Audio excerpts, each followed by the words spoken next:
দুৰ্যোগৰ সময়ত নাথাকে ৰাজনীতি, বিপদৰ সময়ত একত্ৰিত হয় সকলো।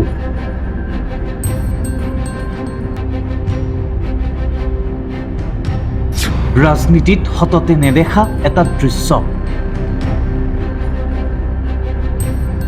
একেলগে হিমন্ত বিশ্ব শৰ্মা, অখিল গগৈ। আজি নাই শাসক বিৰোধীৰ যুঁজ, নাই কোনো তৰ্কযুদ্ধ, আক্ৰমণ প্ৰত্যাক্ৰমণ। দুৰ্যোগৰ সময়ত একেলগ হ'ল মুখ্যমন্ত্ৰী ডক্টৰ হিমন্ত বিশ্ব শৰ্মা আৰু শিৱসাগৰৰ বিধায়ক অখিল গগৈ। স্থানীয় বিধায়ক অখিল গগৈক লগত লৈ মুখ্যমন্ত্ৰী শিৱসাগৰৰ বান পৰিস্থিতিৰ বুজ লোৱাৰ দৃশ্য এয়া।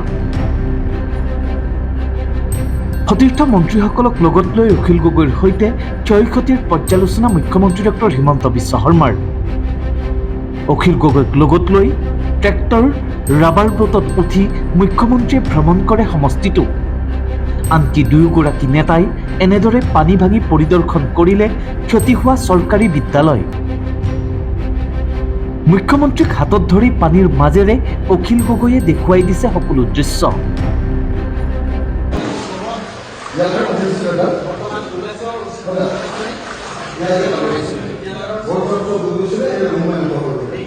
ইয়াৰ মাজতে এক অন্য ৰূপতো দেখা গ'ল মুখ্যমন্ত্ৰী ডক্টৰ হিমন্ত বিশ্ব শৰ্মা আৰু অখিল গগৈ। শিৱসাগৰত অখিল গগৈয়ে কিয় সাঁতুৰিছিল সেয়াও সুধিলে মুখ্যমন্ত্ৰীয়ে। সেইটো কোৱা, মই বোলে সাঁতুৰিলা কিয়? উদ্ধাৰ কৰিবৰ কাৰণে কিয় সাঁতুৰিলা? সেইটো কোৱা, মই বোলে সাঁতুৰিলা কিয়? সাংবাদিকৰ আগতো মুখ্যমন্ত্ৰীয়ে উল্লেখ কৰিলে একেটাই প্ৰশ্ন। মইতো মুখ্যমন্ত্ৰী, মইতো ইয়াৰ ৰিলৰ কম্পিটিশ্যন কৰিব নোৱাৰোঁ। ঘটনাটো হ'ল যে তেওঁ চৰকাৰটো চলোৱা নাই, আমি চৰকাৰ চলাওঁ, গতিকে চৰকাৰৰ কথা আমি বুজি পাওঁ। অখিল গগৈয়ে সাঁতুৰিলেও ভাল কৰি, এতিয়া পানীত সাঁতুৰিলে কাক উদ্ধাৰ কৰিলে? তেওঁ নিজে সাঁতুৰি ফটো উঠিলে, ৰিল উঠিলে, গতিকে তেওঁৰ কথাটো বেলেগ। আপোনালোকে তেওঁ সাঁতোৰা নিউজটো চলালে, কিন্তু তেওঁ সাঁতোৰাই কাক উদ্ধাৰ কৰিলে সেই নামটোতো নোলালে। উদ্ধাৰ কৰিবৰ কাৰণে কিয় সাঁতুৰিলা?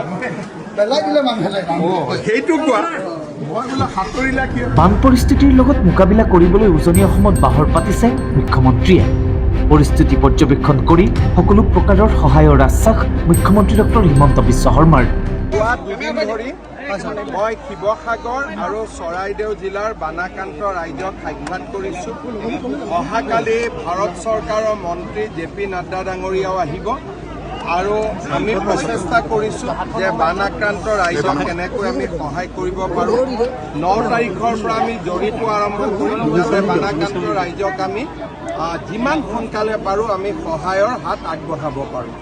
যিসকলক চৰকাৰে আগত 4 লাখকৈ দিছিল, আমি তেওঁলোকক আৰু 5 লাখকৈ দিছোঁ।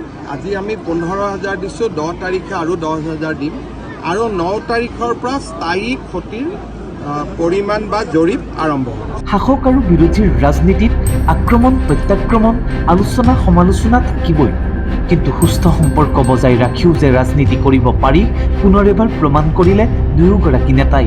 শিৱসাগৰৰ এই দৃশ্যই বহন কৰিছে সুস্থ ৰাজনীতিৰ বাৰ্তাকেই। নিউজ ডেস্ক, নিউজ লি।